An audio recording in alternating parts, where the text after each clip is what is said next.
آگے بڑھاتے ہیں اس بات کو. جی، یہ جو پورا تصور آپ نے پیش کیا اجماع اور تواتر سے قرآن مجید ہم تک پہنچا ہے، اور وہ ایک ہی متعین قرآن ہے، اس میں کوئی اختلاف نہیں ہے، پوری امت اس کو نقل کر رہی ہے. ہمارے ہاں جو اورینٹلسٹ ہیں، مستشرقین ہیں، اور موجودہ دور میں جن کو ایتھیسٹ کہا جاتا ہے، جو خدا کو نہیں مانتے، وہ قرآن مجید کی جو حاکمیت یا قرآن مجید کی جو صداقت ہے اس پر یہ کہہ کر سوال اٹھاتے ہیں کہ یہ تو ٹھیک ہے کہ آپ کے پاس ایک قرآن ہے، لیکن اس قرآن کے اور ورژن بھی موجود ہیں. تو ایک عام مسلمان جب یہ بات سنتا ہے تو بہت گھبرا جاتا ہے. یعنی آپ کی جو پچھلی پوری گفتگو ہے اس سے تو بہت اعتماد حاصل ہوتا ہے، لیکن یہ سنتے ہی کہ ہمارے قرآن کے کوئی اور ورژنز بھی ہیں، تو اس بات کی پہلے یہ بتائیے گا کہ حقیقت کیا ہے، ایک ورژن موجود بھی ہے کیا؟ یہ جتنے بھی حضرات ہیں اگر آپ غور کر کے دیکھیں تو یہ تاریخ کا مطالعہ نہیں کرتے کہ صورتحال کیا ہے. میں نے آپ کو بتا دیا کہ قرآن مجید اس طرح نازل ہوا، میں نے آپ کو بتایا قرآن مجید اس طرح محفوظ کیا گیا، قرآن مجید ایسے شائع و ضائع ہوا، وہ پوری مسلمان امت کے ہاتھوں میں چلا گیا، وہ ان کے گھروں میں چلا گیا. وہی قرآن مجید اس وقت ہمارے پاس ہے. اس مسلمان امت کی بہت بڑی اکثریت اسی کے مطابق اللہ کی کتاب کی تلاوت کر رہی ہے. آپ کے پاس 1000 سال کم و بیش ہندوستان میں مسلمان رہے ہیں، کبھی کوئی دوسرا قرآن آپ نے دیکھا؟ نہیں. آپ ملائیشیا میں گئے وہاں دیکھا، انڈونیشیا میں گئے وہاں دیکھا، یہ جو سلطنت عثمانیہ کے تحت علاقے ہیں وہاں دیکھا. چند جگہ ہیں جہاں بعض دوسری قرأتیں رائج ہیں. میں آپ سے ابھی عرض کروں گا کہ ان کے ساتھ کیا معاملہ ہوا. لیکن یہی قرآن ہے جو تواتر کے ساتھ، اجماع کے ساتھ، نقل الکافہ للکافہ کے طریقے پر اس امت کو ملا ہے، اور اسی کو یہ آگے پہنچا رہی ہے. اس کا کوئی دوسرا ویرین نہیں ہے. اچھا، یعنی یہی قرآن ہے. اب آپ ایک اور چیز کو دیکھیے، وہ خود ان لوگوں کے لیے بھی ہو سکتا ہے کہ علم کا باعث بنے، لیکن یہ بڑی حیرت انگیز چیز ہے. دنیا میں جس طرح قرآن مجید کے ساتھ یہ غیر معمولی امتیاز ہے کہ وہ قولی تواتر سے بھی منتقل ہوا ہے. اور کوئی کتاب آپ بیان کر سکتے ہیں؟ کوئی ایک حافظ ہوگا، کوئی 2 ہوں گے، ہو سکتا ہے کوئی 2-3 لوگ ایسے مل جائیں آپ کو کلام اقبال سنا دیں، پورا دیوان غالب سنا دیں. لیکن کیا ایسا ہوا ہے کہ کسی کتاب کو اس طرح سے منتقل کیا گیا ہو؟ قرآن مجید تحریری طور پر لوگوں نے لکھ لیا، اسی پہ اکتفا کر لی جاتی ہے. ایک دوسرا کام کیا گیا، وہ یہ کہ اس کتاب کو اب جس طرح رسول اللہ صلی اللہ علیہ وسلم پڑھ رہے ہیں، جبریل امین سے سن رہے ہیں، خود پڑھ رہے ہیں، ہم اس پڑھنے کو بھی آگے منتقل کریں گے. یہ بڑی غیر معمولی بات ہے. جی ہاں. علامہ اقبال کا کلام تحریری طور پر آپ کے پاس ہے، دیوان غالب تحریری طور پر آپ کے پاس ہے، پیراڈائز لاسٹ تحریری طور پر آپ کے پاس ہے. یہ پڑھی ہوئی بھی ہے. نہیں، یہ تو اس طرح نہیں. تو قرآن مجید کی ایک تو تحریر ہے، یعنی ایک کتاب کے طور پر لوگوں نے حضور سے سن کر لکھ لیا. تصور کریں کہ میں نے ایک کتاب آپ کو سنائی، زبانی سنائی، اپنی کتاب، اس کو آپ نے لکھ لیا. میں لکھی ہوئی کتاب کافی ہے. اگر لکھی ہوئی ہوتی اور وہ محفوظ چلی آتی اور لوگ اس کو تحریر کر کے پیش کرتے رہتے تو کافی تھا نا. نہیں، اس کے بعد ایک زائد اہتمام کیا گیا، اس لیے کہ اس کتاب کو حکم بننا تھا، اس کو فیصلہ کن اتھارٹی کی حیثیت حاصل ہونی تھی. وہ دوسرا اہتمام کیا تھا کہ اس قرآن مجید کو آپ زبانی رسول اللہ نے جیسے پڑھا اس طریقے سے بھی آگے منتقل کریں گے. تو اب گویا اعراب کیا ہوں گے، کسی جگہ اگر کوئی اختلاف کا امکان ہے پڑھنے میں تو اس کا بھی خاتمہ ہو گیا. تو پڑھنا اور لکھنا دونوں چیزیں. پھر ایک تیسرا کام ہوا، اور وہ یہ کہ جیسے ہی مسلمانوں نے آگے قرآن پہنچانا شروع کیا، یعنی ایک مرحلہ تو بنتا نا کہ عربوں نے سنا تو ان کی ضرورتیں پہلی 2 تھیں، لکھ لیں، کتاب کی شکل میں ان کے گھروں میں آ جائے، مصحف کی صورت میں مابین الفتین ہو جائے. دوسری ضرورت کیا تھی؟ حضور جیسے پڑھ رہے ہیں، رسول اللہ صلی اللہ علیہ وسلم جیسے اس کی قرات کر رہے ہیں، گویا میں صرف اپنی کتاب لکھ کر آپ کو نہیں دے رہا، میں پڑھ کر بھی دے رہا ہوں. تو وہ پڑھی ہوئی کتاب کو بھی آگے منتقل کرنا شروع کر دیا. 2 کام ہو گئے. اب دیکھیں ایک تیسرا کام کیا ہم نے، اور وہ یہ ہے کہ جیسے ہی عجمیوں تک دین پہنچا تو ہم نے وہ لہجہ بھی منتقل کرنا شروع کر دیا جو عربوں کا لہجہ تھا. اچھا. یعنی آپ جب انگریزی زبان پڑھتے ہیں تو ایک یہ ہے کہ آپ نے اس کی کتابیں پڑھنا سیکھ لی، دوسری یہ ہے کہ آپ نے اعلیٰ درجے کے انگریز مصنفین کی پڑھی ہوئی کتاب سن لی، یعنی انہوں نے کتاب لکھی اور پھر پڑھ بھی دی. یہ سہولت اس وقت پیدا ہوئی ہے. آگے آڈیو بکس آپ نے دیکھا ہوگا کہ ہمارے ہاں آنے لگ گئی ہیں. اس کا اگلا مرحلہ کیا ہوتا ہے؟ اب بھی لوگ یہ کرتے ہیں جیسے ہم برٹش لہجے کو سیکھیں گے، ہم امریکن لہجے کو سیکھیں گے. تو عرب لہجہ کیا تھا؟ یہ جو لہجہ ہے یہ کسی کتاب کے علم، کسی کتاب کے مفہوم، کسی کتاب کے الفاظ کی ضرورت نہیں ہوتی. شیکسپیئر کا ڈرامہ میں پکڑتا ہوں، میں پکڑ کے اس کو انڈین ایکسنٹ میں پڑھ لیتا ہوں، اس سے مدعا واضح ہو گیا. لیکن تیسرا اہتمام بھی کیا گیا، اور وہ اہتمام اب تک جاری ہے. یعنی جیسے ہی اجمی مسلمان ہوئے اب وہ عرب نہیں تھے، ان کے لیے عرب لہجے میں قرآن پڑھنا ممکن نہیں تھا. تو یہ جس کو تجوید کہتے ہیں آپ، یہ اس کے بعد وجود میں آئی. یعنی یہ علم بن گیا پورا کا پورا. اس وقت صورتحال یہ ہے کہ قرآن مجید کو اگر تجوید کے ساتھ آپ نہ پڑھیں تو لوگ معترض ہو جاتے ہیں. تجوید کے ساتھ نہ پڑھیں، وہ کیا ہے؟ عرب لہجہ. ضروری نہیں ہے، لازم نہیں ہے. یعنی آپ نے کتاب پکڑی، آپ نے اپنے ہندی لہجے میں پڑھ لی، آپ نے بنگالی لہجے میں پڑھ لی، یہ کوئی ناجائز نہیں ہے، بالکل درست ہے. لیکن تیسرا اہتمام بھی ہم نے کرنا شروع کر دیا. یعنی مسلمانوں کی تاریخ میں پہلا کیا تھا؟ تحریری طور پر آگے منتقل ہونا شروع ہو گیا. دوسرا کیا تھا؟ اس کی قرات یعنی پڑھا ہوا قرآن. میں محض تعبیر مستعار لے رہا ہوں، آڈیو بک بھی بننی شروع ہو گئی. یعنی اب وہ گویا آگے پڑھا ہوا سنانے کا کام ہو گیا.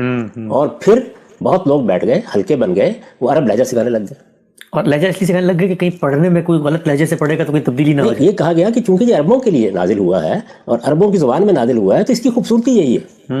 یہ اس میں غلطی کا سوال نہیں تھا. غلطی تو اعراب کے ساتھ جب قرات منتقل ہو گئی تو ختم ہو گئی. میں نے اس سے پہلے بھی عرض کیا تھا نا کہ جس وقت ہم کوئی زبان بول رہے ہوتے ہیں، ہم اگر اہل زبان ہیں تو ہمیں اس کی ضرورت نہیں ہوتی کہ ہم اس پر اعراب لگائیں.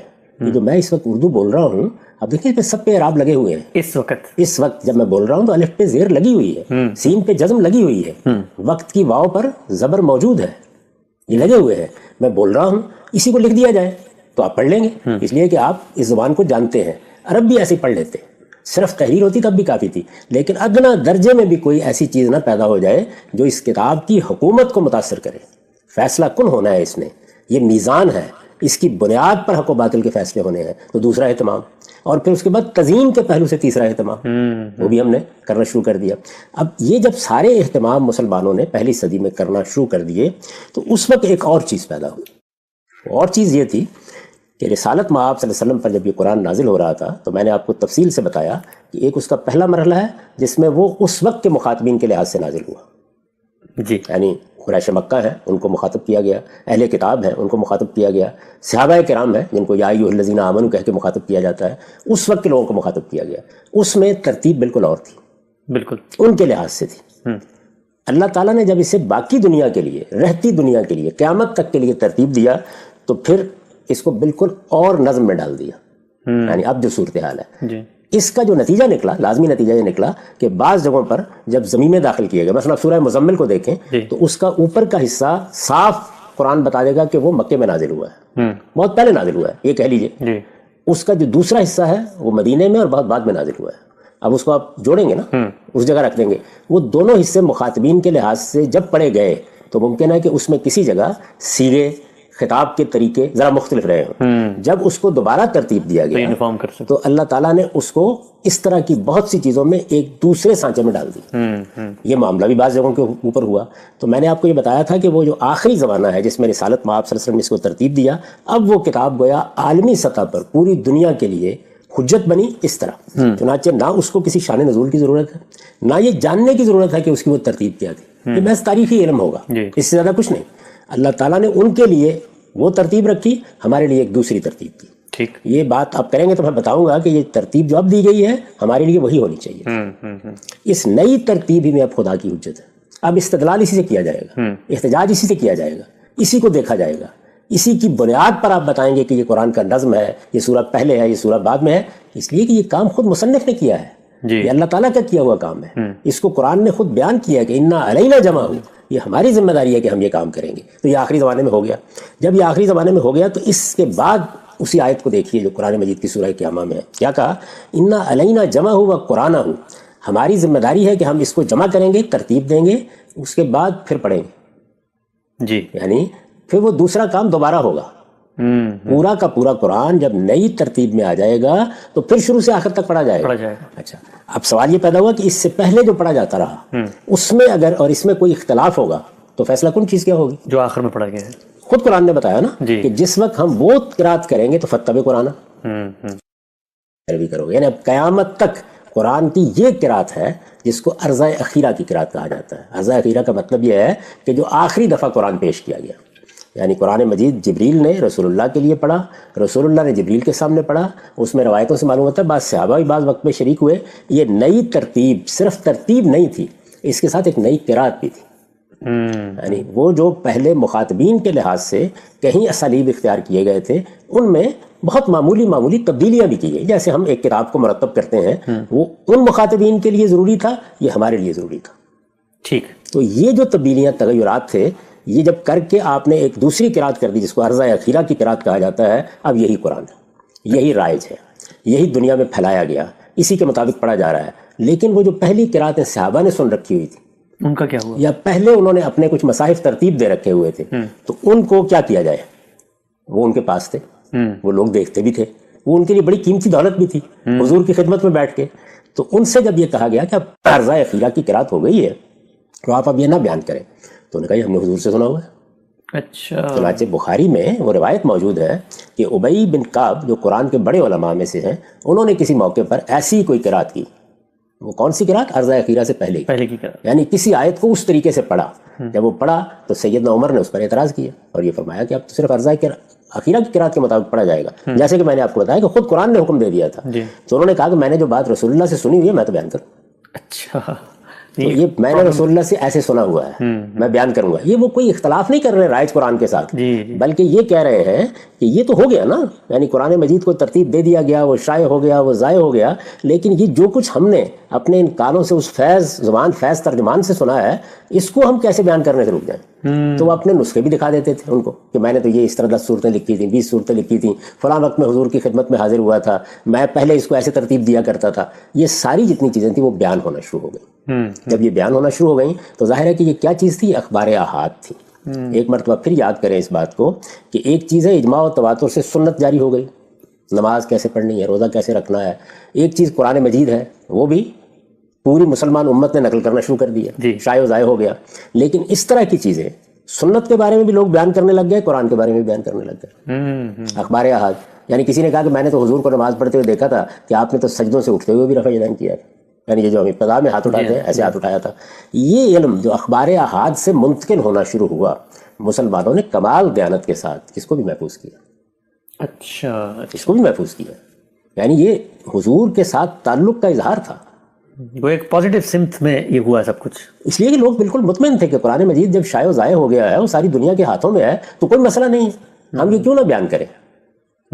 یہ اخبار احاد کے ذریعے سے جو قراتیں منتقل ہوئیں قرآن مجید کی، یہ اصلاً عرضہ اخیرہ سے پہلے کی قراتیں تھیں. یعنی قرآن کی آخری ترتیب سے پہلے بعض آیتیں اس طریقے سے پڑھی گئیں یا رسالت مآب صلی اللہ علیہ وسلم نے تلاوت کی اور لوگوں نے اس طرح ان کو سنا ہوا تھا.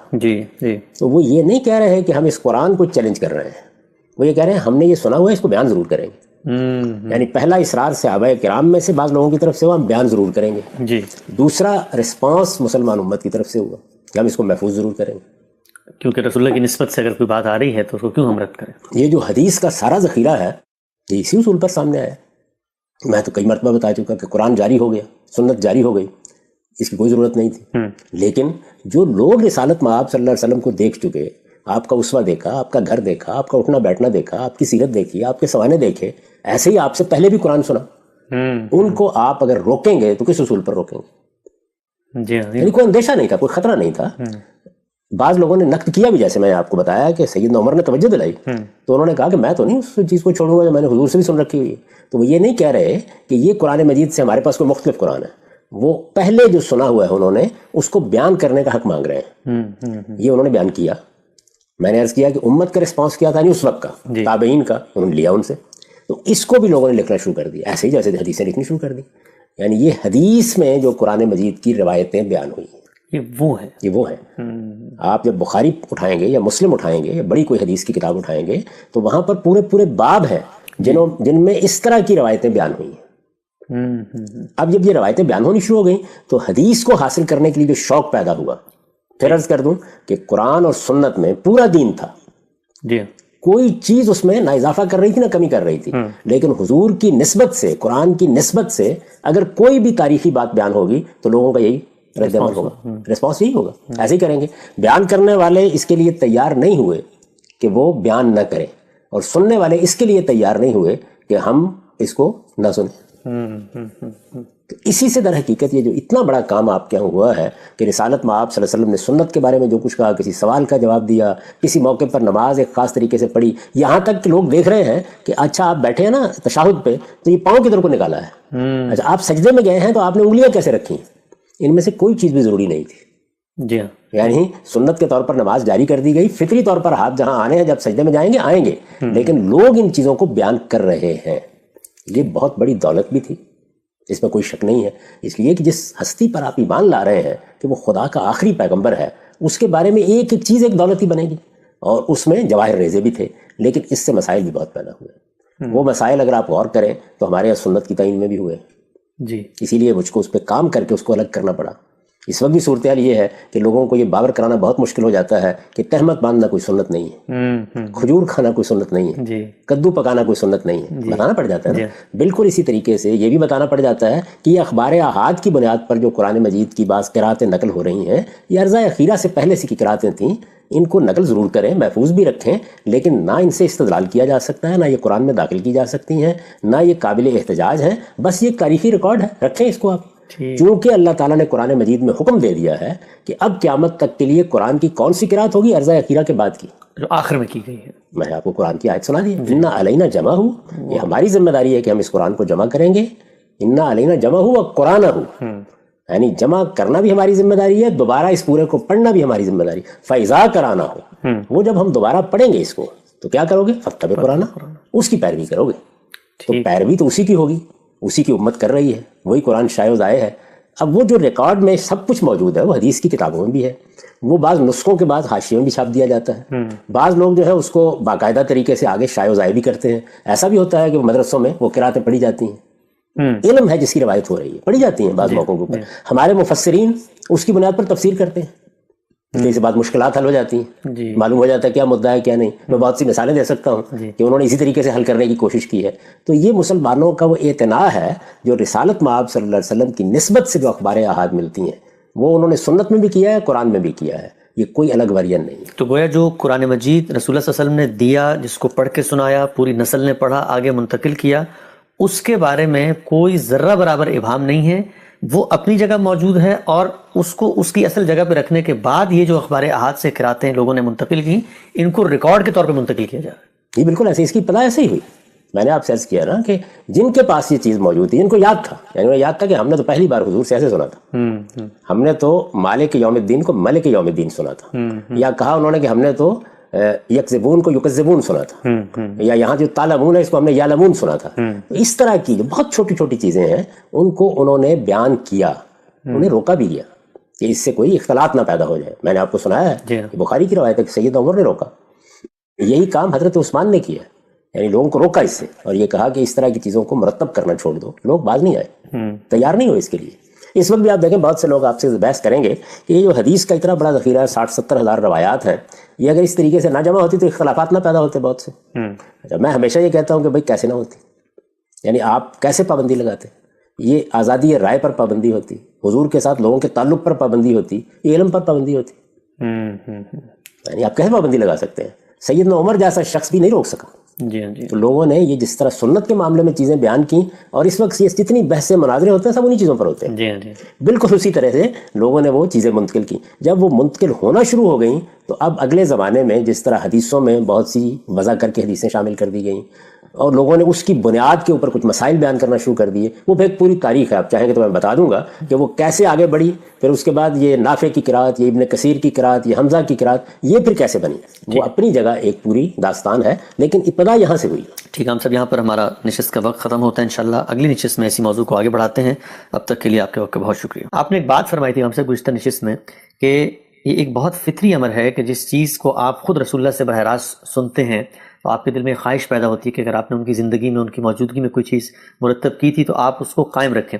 مجھے آپ کی بات سن کے ایک چیز ریئل لائف کی، اپنی زندگی کی یاد آئی کہ ہم مثلا آپ ہی کی کتاب پڑھ رہے تھے جب شروع میں، تو اس کتاب پہ کچھ نوٹس بنائے تھے، اس پہ اپنی انڈرسٹینڈنگ لکھی تھی.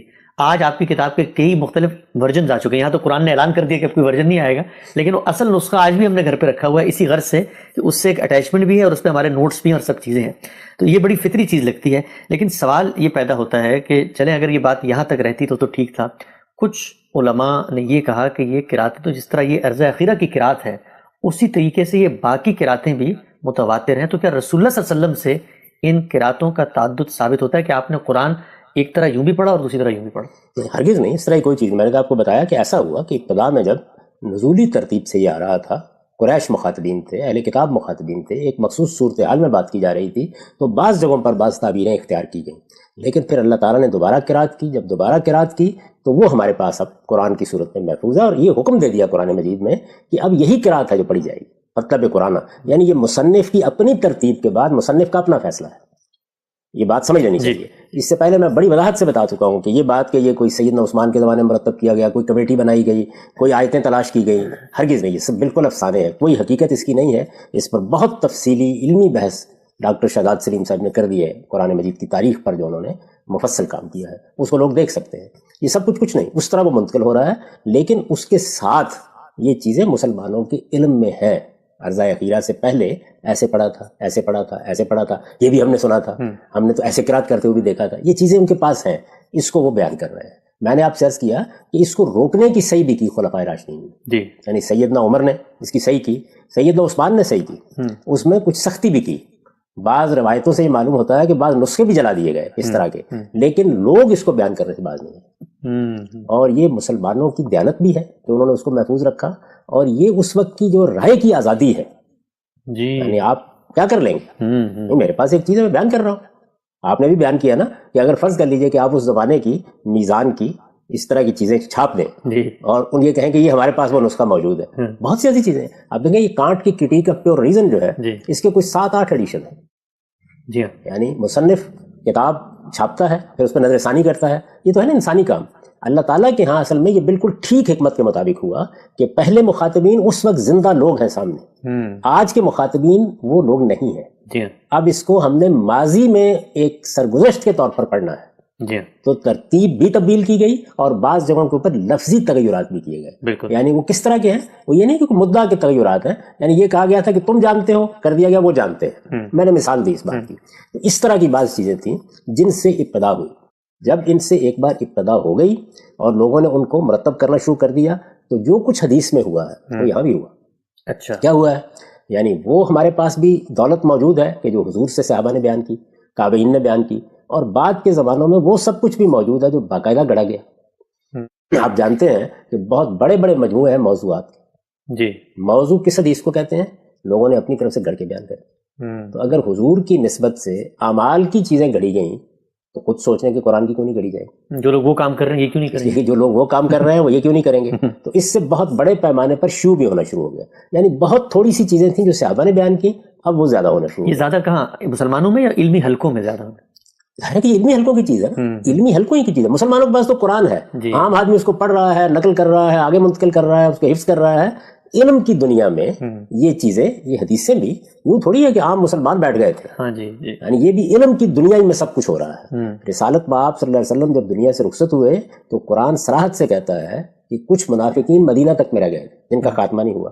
اس کے بعد بھی ظاہر ہے کہ بڑے فتنے کے دور پیدا ہوئے، تو ان میں جو لوگ قریب آئے یا وہ اندر سے اسلام کے دشمن تھے، انہوں نے جس طریقے سے سنت کے بیان میں، حضور کی سیرت کے بیان میں، آپ کے اسوہ حسنہ کے بیان میں حدیثیں گڑھی ہیں، بالکل اسی طریقے سے قراتیں بھی گڑھی اس نوعیت کی. تو ایک بہت چھوٹی سی چیز تھی جو حضور سے صحابہ نے روایت کی، وہ عرضہ اخیرہ سے پہلے کی چیزیں تھیں، یہ اب اس میں اضافہ ہونا شروع ہو گیا. اچھا جب یہ اضافہ ہونا شروع ہو گیا تو آپ یہ دیکھیے نا کہ وہاں بھی ذخیرہ بہت بڑھ گیا، یہاں بھی بہت بڑھ گیا. وہاں بھی لاکھوں روایتیں ہو گئیں جن میں سے پھر محدثین نے انتخاب کیا، یہاں پر بھی یہ سلسلہ شروع ہو گیا. بلکہ بعد کے زمانوں میں تو یہاں تک بھی ہوا کہ بعض لوگ چونکہ اس سے تفسیر کرنے لگ گئے، ہماری تفسیروں میں یہ بہت مل جاتی ہیں آپ کو، کوئی تفسیر کی کتاب اٹھا لیں، زمخشری کی کتاب اٹھا لیں، آلوسی کی اٹھا لیں، ابن کثیر اٹھا لیں، مل جائیں گی بہت سی. تو بہت زیادہ بڑی تعداد میں یہ وہاں پر تفسیر میں مدد دینے لگ گئی. لوگوں نے یہ خیال کیا کہ اس سے قرآن مجید کے کچھ دوسرے پہلو نمایاں ہوتے ہیں. پھر یہ بھی آپ کے علم میں ہے کہ ہم لوگوں کے ہاں یہ تصور بھی پیدا ہو گیا کہ قرآن مجید کی شان نزول دریافت کریں. یعنی جب وہ ابتدا میں اتری تھی آیات تو کس پس منظر میں اتری تھی، وہ بھی تفسیر میں بیان ہونی شروع ہو گئی. جب وہ بیان ہونی شروع ہو گئی تو اسی طریقے سے یہ روایتیں بھی بیان ہونی شروع ہو گئی. تو اس طرح ایک بڑے پیمانے پر ان کا شیوع ہوا علم کی دنیا میں. ان کو لوگوں نے لکھنا شروع کر دیا، پر کتابیں مرتب کرنی شروع کر دیں. بالکل اسی طریقے سے ہمارے محدثین نے جس طرح حدیث کے مجموعے تیار کیے، ان کے بھی ہونے لگ گئے. پھر کچھ ایسے لوگ پیدا ہوئے جیسے ہمارے یہاں فقہا پیدا ہوئے، جیسے محدثین پیدا ہوئے. ایسے لوگ پیدا ہوئے جنہوں نے اصلاً اس چیز کو اپنا فن بنایا کہ وہ حلقے قائم کر کے قرآن مجید کا لہجہ سکھائیں گے لوگوں کو. اچھا میں نے پہلے عرض کیا تھا نا کہ 3 کام ہوئے. تحریر میں لوگوں نے اس کو محفوظ کیا. دوسرا کام کیا تھا، یعنی قولی تواتر سے منتقل ہونا شروع کیا، پڑھا جا رہا ہے. تیسرا یہ ہے کہ عرب لہجے میں پڑھا جائے یا پڑھنا سکھایا جائے. تو عرب لہجے میں پڑھنا سکھانے والے لوگ پیدا ہوئے.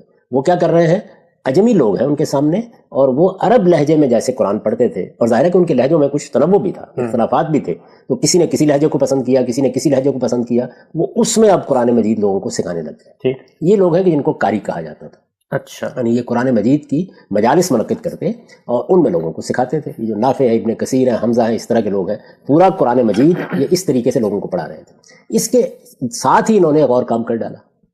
وہ کام انہوں نے کیا کیا کہ یہ جو اس طرح کی بعض روایتیں مل گئیں ان کو، یعنی کچھ صحابہ کرام سے مل گئیں، کچھ تابعین سے مل گئیں، اس طرح کی روایات مل گئیں، اپنے ذوق سے انہوں نے ان کا انتخاب شروع کر دیا۔ جیسے ہمارے فقہاء ہیں، اب دیکھیے نا کہ وہ آپ فقہ حنفی کو دیکھتے ہیں تو بعض روایتیں انہوں نے لے لی ہیں، بعض نہیں لی۔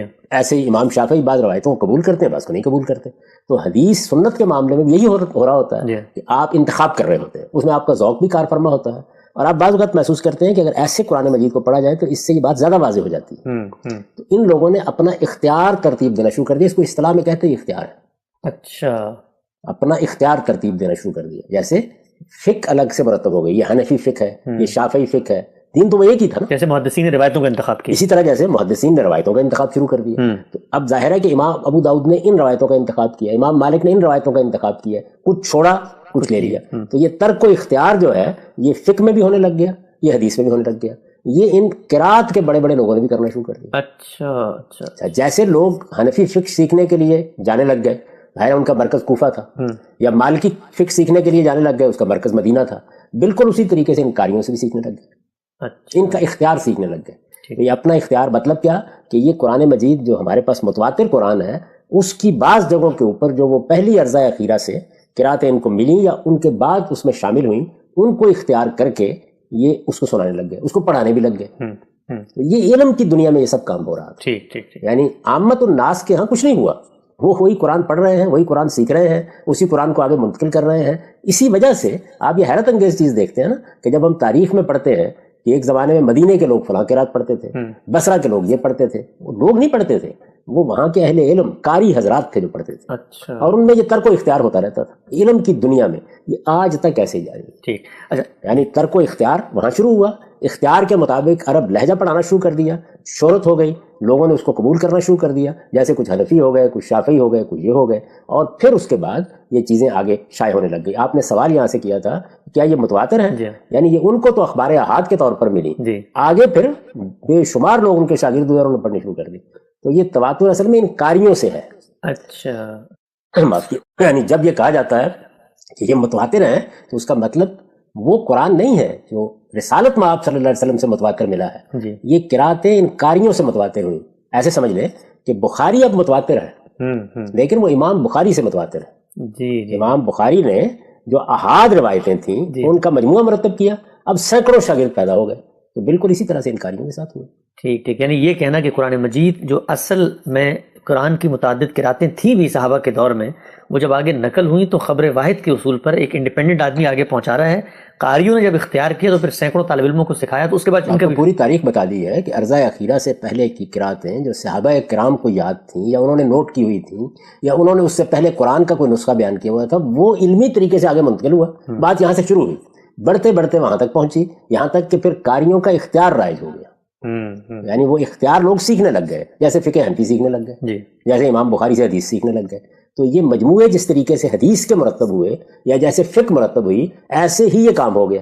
اب امام ابو حنیفہ سے تو شروع ہوئی نا فقہ حنفی، آگے تو اب متواتر ہی متواتر ہے، یعنی متواتر کا مطلب یہ ہے کہ وہ پھر رسالت میں آپ صلی اللہ علیہ وسلم سے اپنی نسبت نہیں رکھتی، وہ اصل میں اس قاری سے یا اس محدث سے نسبت رکھتی ہے۔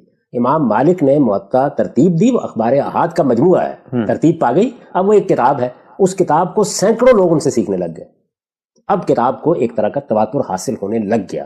تو آج ہمارے پاس جو جاہیہ مسمودی کا مرتب کیا ہوا نسخہ ہے، اس کی کم و بیش یہی حیثیت، سینکڑوں ہزاروں لوگ، بہت سے لوگ ہیں جن کے ہاں وہ محفوظ ہے، آگے شائع ہو گئی، لکھ لی گئی۔ یہ کام بخاری کے لیے بھی ہوا، مسلم کے لیے بھی ہوا۔ تو جب یہ کہا جاتا ہے یہ متواتر قراتیں ہیں تو اس کا مطلب یہ ہے کہ ان قاریوں سے آگے پھر ان کو ایک تواتر حاصل ہو گیا۔ یہ بات کہ یہ پہلے کوئی تواتر تھا یا رسالت میں آپ صلی اللہ علیہ وسلم سے یہ اس طرح منتقل ہوئی، اس کو خود امام جزری نے پوری تحقیق کر کے رد کر دیا اور یہ بتایا کہ ایسا بالکل نہیں ہوا۔ چنانچہ جس طرح حدیث کو قبول کرنے کے معاملے میں معیار بنایا گیا، یعنی آپ کیا کہتے ہیں کہ حضور کی نسبت سے اخبار احاد اگر ملیں گی، ایک دو لوگ بیان کریں گے تو ہم کیا دیکھیں گے؟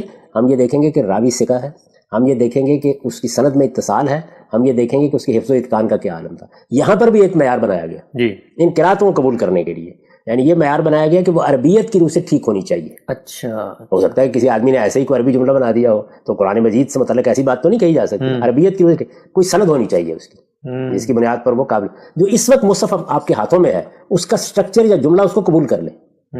تو یہاں پر بھی گویا 3, وہاں پر بھی 3 ہی ہے, وہاں پر بھی یہی ہے, یعنی راوی کی ثقافت ہے, اتصال ہے, حفظ و اتقان ہے. یہاں پر بھی یہ بالکل حدیثیں ہیں اصل میں, اس کی زیادہ کوئی حیثیت نہیں اس کی. یعنی حدیثیں اگر رسالت میں آپ صلی اللہ علیہ وسلم کی سنت کو, سیرت کو بیان کریں, آپ کے خطبات نقل کریں, آپ کا اٹھنا بیٹھنا نقل کریں, تو وہ آپ واقف ہیں, اس کو حدیث کہتے ہیں. یہ قاری حضرات رسالت میں آپ صلی اللہ علیہ وسلم کی نسبت سے اگر یہ نقل کریں کہ ایسے بھی پہلے پڑھا تھا, یعنی پہلے یہ تھا کہ پہلے پڑھا تھا, بعد میں جب اور چیزیں شامل ہو گئی تو لوگ اس کو بھول گئے. جی جی. تو ہمیں چونکہ قرآن مجید نے صراحت سے یہ حکم دے دیا ہے کہ جمع و ترتیب کے بعد جو قرات ہوئی ہے, جس کو عرضہ اخیرہ کی قرات کہتے ہیں, اس کے مطابق اب قرآن پڑھا جائے گا. پھر عرض کر دوں کہ اگر صرف تحریری ہوتی قرآن کی تو دنیا بھر کی کتابیں جو آج بھی چھپتی ہیں صرف تحریری ہوتی ہے. زائد اہتمام تھا, یہ لوگ معترض ہو رہے ہیں, انہیں تو اس معجزے کی طرف دیکھنا چاہیے. اگلا اہتمام یہ تھا کہ یہ باقاعدہ پڑھ کر منتقل کیا جائے گا. کہا کہ میں جب یہ لفظ بول رہا ہوں تو اس میں میں بول رہا ہوں تو میم پر جو زبر ہے وہ بھی منتقل ہو آگے, تاکہ غلطی کا کوئی امکان نہ رہے, اختلاف کا کوئی امکان نہ رہے, یہاں تک کہ لہجہ بھی منتقل کیا جائے. تو یہ لہجہ منتقل کرنے کے لیے بیٹھے تھے یہ جتنے لوگ ہیں, لیکن ان میں سے بہت سے لوگوں نے اپنا اختیار بھی ترتیب دے کے منتقل کرنا شروع کر دیا. ٹھیک, ہم سب آگے بڑھاتے ہیں اس بحث کو. یہ بتائیے کہ جب یہ کہا جاتا ہے کہ جو متواتر قرآن ہے اجماع اور تواتر سے ہم تک پہنچا ہے, ہمارے ہاتھوں میں ہے, تو پھر اس کے اوپر کیوں لکھا ہوتا ہے بروایت حفظ؟ اگر یہ حفظ ہیں یا قالون ہیں یا اور باقی جو نافع ہیں, یہ اختیار استعمال کر کے وہ بہت سارے اقوال جو قراتوں کے ان میں سے کوئی ترجیح دے رہے تھے, تو جو اصل نسخہ ہے اس پہ تو لکھا ہونا چاہیے تھا نا عرضہ اخیرہ کی قرات, اس پہ کسی فرد کا نام کیسے آ جاتا ہے؟ یہ پھر اس کو سمجھ لیجئے, میں نے ابھی بات بیان کی کہ یہ حضرات اصلاً کیا کر رہے تھے, یہ عرب لہجہ پڑھا رہے تھے. عرب لہجے کو ایک فن کے طور پر ترتیب دیا گیا ہے, یعنی آپ اشمام کہاں کریں گے, اختلاس کہاں کریں گے, اشباع کہاں کریں گے, ترقیم کہاں کریں گے, یہ پوری فنی دنیا ہے. یہ کیا چیزیں, یہ وہی چیزیں ہیں جو آپ برٹش لہجے کو ترتیب دیں. آپ یہ کہیں گے جی دیکھیے وہ آر کو ایسے بولتے ہیں, اچھا یہ بتائیں, یہاں پر اس کو وہ حذف کر دیتے ہیں, یہاں آواز ایسے نکلتی ہے. کبھی آپ سنیں مختلف لہجوں کو, تو یہ جو لہجوں کو پڑھانے والے لوگ تھے جن کو آپ یہ کہتے ہیں حفص ہے, یہ ابن کثیر ہے, یہ حمزہ ہے, یہ ورش ہے, یہ قالون ہے, یہ نافع ہے, یہ جتنے کون لوگ ہیں یہ وہ لہجہ پڑھانے والے لوگ. تو لہجے کو منتقل کرنے کا کام کرنے کے لیے لوگ بیٹھے ہیں. میں نے آپ سے عرض کیا کہ ان میں سے جب اختیار بھی لوگ پڑھانے لگ گئے تو یہ جو چین ہے, یعنی حفص یہ عاصم کے شاگرد ہیں. عاصم کس کے شاگرد ہیں؟ ابو عبد الرحمن السلمی کے شاگرد ہیں, یہ تابعی ہیں. تو یہ جو چین ہے اس نے فیصلہ کیا کہ لہجہ تو پڑھائیں گے ہم, لیکن قرات قرآن کی وہی ہوگی جو مصحف کی ہے.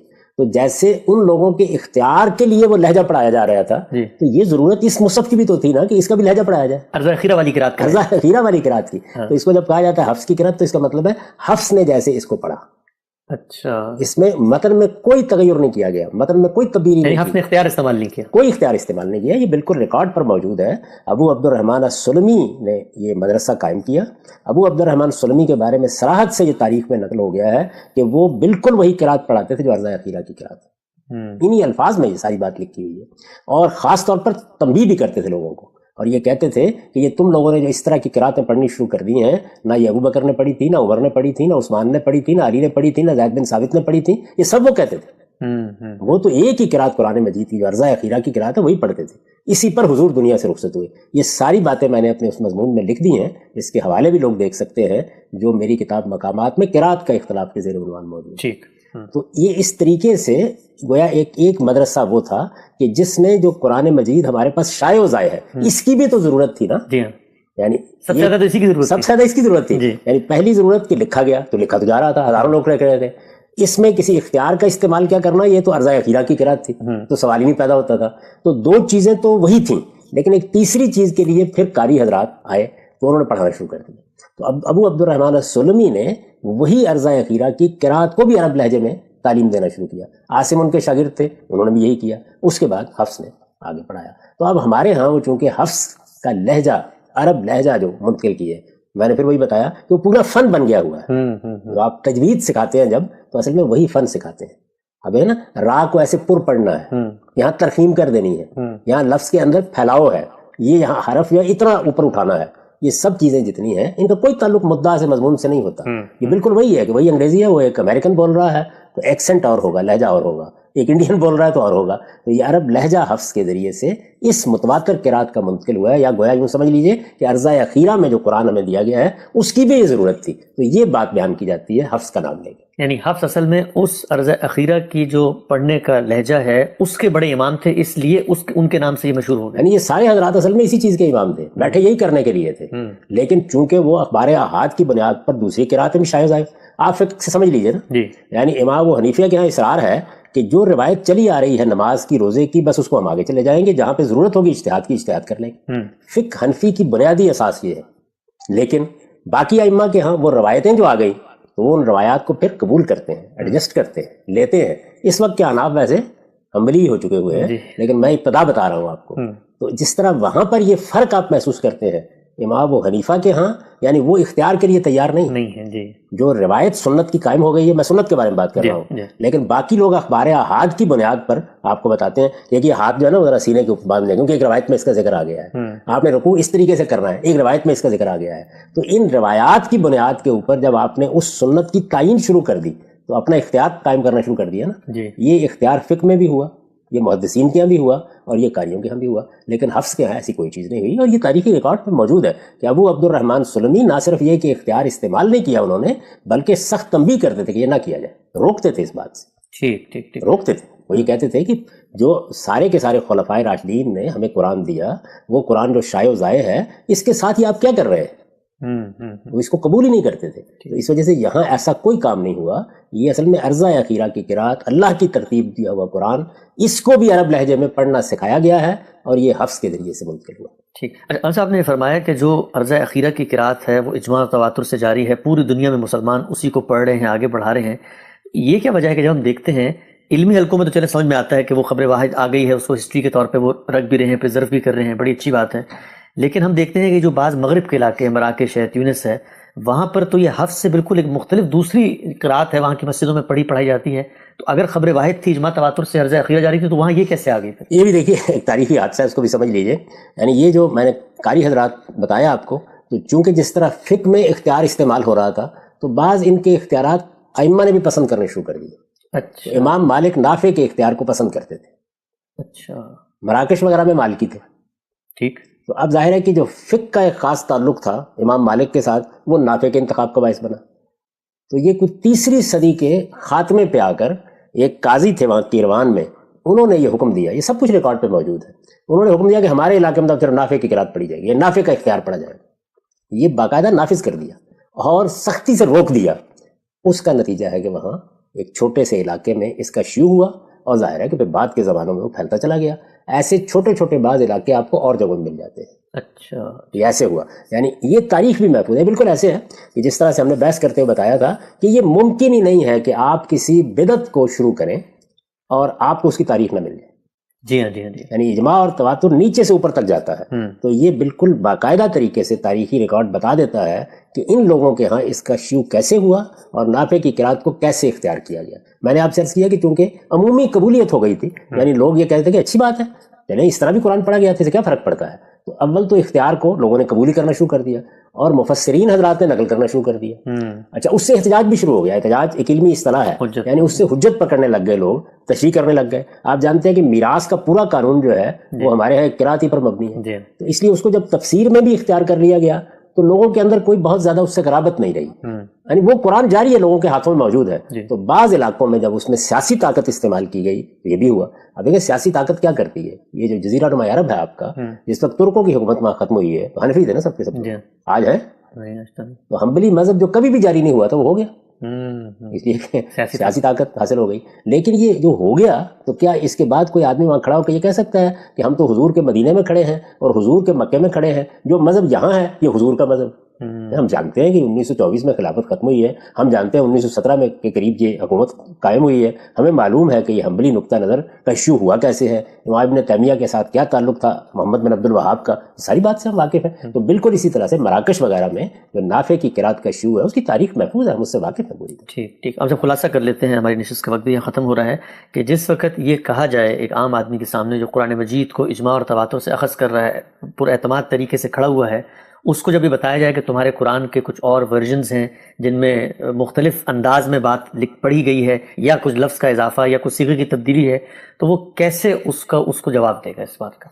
اس کو جواب دینے کی ضرورت ہی نہیں ہے، اس لیے کہ اس نے جو قرآن پڑھنا ہے، جس کا حکم اس کو خود قرآن میں دیا گیا ہے، فتح قرآن کہہ کر جس قرات کو اس پر لازم کیا گیا کہ اس کی اتباع کرے، وہ اس پر قرآن پڑھے اطمینان کے ساتھ. یہ علم کی دنیا کی بات ہے، اس کو وہیں رہنے دیں، اس سے ہم نمٹتے رہیں گے. تو یہ جس طرح کے حدیثوں کا مطالعہ اہل علم کرتے ہیں، اس کو اس لیے امام شافعی نے بڑی خوبصورت اصطلاح استعمال کیا رسالہ میں کہ ہمارا پورا دین کس چیز پر مبنی ہے؟ علم العامہ پر مبنی ہے. یہی اس دین پر اللہ کا کرم ہے. یعنی عامت الناس کافہ الکافہ، وہ قرآن بھی منتقل کر رہے ہیں، سنت بھی منتقل کر رہے ہیں، لیکن ایک علم الخاصہ بھی ہے. یہ علم الخاصہ ہے، یہ حدیث میں بھی ہے، یہ اس میں بھی ہے. تو اس کے رموز کیا ہیں، اس کے اوقاف کیا ہیں، اہل علم اس سے اتنا برت کے رہتے ہیں. اس سے پہلے ہمارے ہاں تفسیروں میں بھی یہ باتیں بیان ہوتی تھیں. ہندوستان میں علماء نے احتیاط برتنا شروع کی اور وہ اپنی تفسیروں میں اس کا ذکر بالعموم نہیں کرتے. چنانچہ آپ دیکھیں کہ اس زمانے میں جو تفسیریں لکھی گئی ہیں، مثلا مولانا مودودی کی تفسیر ہے تفہیم القرآن، معارف القرآن ہے مفتی شفیع صاحب کی تفسیر ہے، اسی طرح شبیر احمد عثمانی صاحب کی تفسیر ہے، مولانا محمود الحسن کا ترجمہ ہے، شاہ ولی اللہ نے قرآن مجید کا ترجمہ کیا، تو اس میں انہوں نے انقراء تو بالکل نہیں داخل ہونے دیا. اچھا، تو یہ چیز خود پیدا ہونی شروع ہو گئی. مدرسہ فرائی میں ہم نے باقاعدہ طور پر اس کو متعین کر کے بتا دیا کہ نہیں، یہ بالکل قرآن مجید کے خلاف ہے. قرآن مجید کی اس آیت کی طرف بھی توجہ ہمارے علم کی نہیں ہوئی زیادہ. اس کی ایک سیدنا عبداللہ بن عباس کے اثر کے تحت، اثر ایک فنی اصطلاح ہے، صحابہ جب کوئی بات بیان کرتے ہیں اس کے تحت ایک تعویل کر لی گئی، اس جانب توجہ نہیں ہوئی. تو امام فرائی نے پہلی مرتبہ سورہ قیامہ کی تفسیر جب شائع ہوئی ہے تو توجہ دلائی کہ اللہ تعالیٰ نے روک دیا ہے، اس سے یہ روک دیا ہے. جب قرآن مجید سے معلوم ہو گیا تو اب اس کے بعد ہم نے تو اپنی تفسیروں میں بالکل اس کو نکال دیا. یہاں تک کہ استاذ امام امین حسن اصلاحی کی تدبر قرآن میں ابتدا میں انہوں نے لکھ دیا کہ قرآن مجید نہ صرف یہ کہ ایک ہی قرات کے اوپر ہمارے پاس موجود ہے اور وہ مصحف کی قرات ہے، بلکہ کوئی دوسری قرات جو ہے وہ قرآن مجید کے اندر رکھیں گے آپ تو اس کا جملہ، اس کا نظم، اس کا سیاق و سباق اس کو اگل دیتا ہے، اس لیے کہ باطل اس میں داخل ہو نہیں سکتا. اس کی بڑی نمایاں قسم کی بعض مثالیں ہیں، جیسے ارجلکم کی قرات ہے، جیسے میراث کے احکام میں یوسی اور یوسا کی قرات ہے. تو اس پر ہم نے بحث کر کے بتا دیا کہ دیکھیے قرآن کیسے اگل دیتا ہے اس میں. اس وجہ سے یہ ظاہر ہے کہ علم کی دنیا کی چیز ہے، تو اس کو وہیں رکھ کے دیکھنا چاہیے. قرآن کا کوئی اور ورژن نہیں ہے، وہ ایک ہی کتاب ہے، ایک ہی کتاب ہمارے ہاتھوں میں ہے. وہ خدا کی آخری حجت ہے، وہ حکم ہے، وہی فیصلہ کن ہے، وہی میزان ہے، اور وہ ہمارے پاس بالکل محفوظ صورت میں ہے. یہ جو قاری حضرات ہیں یہ بھی یہ نہیں کہتے کہ ہم کوئی اس قرآن کی نفی کر رہے ہیں، وہ کہتے ہیں یہ بھی لے لو ہم سے. اچھا، یعنی یہ بھی ہے، یہی نہیں ہے، ایک دوسرے کی تردید تغلیط نہیں ہے. تو اس وجہ سے پریشان نہیں ہونا چاہیے عام آدمی کو. علم کی دنیا کی چیزیں ہیں. اب چونکہ یہ چیزیں لوگوں کے ہاں عام ہو گئی ہیں، وہ پڑھ بھی رہے ہیں اس کو، تو یہ ضروری تھا کہ اس طرح تفصیل سے بتا دیا جائے کہ یہ تاریخ کیا ہے. ٹھیک. ہم سب بہت بہت شکریہ آپ کے وقت کا.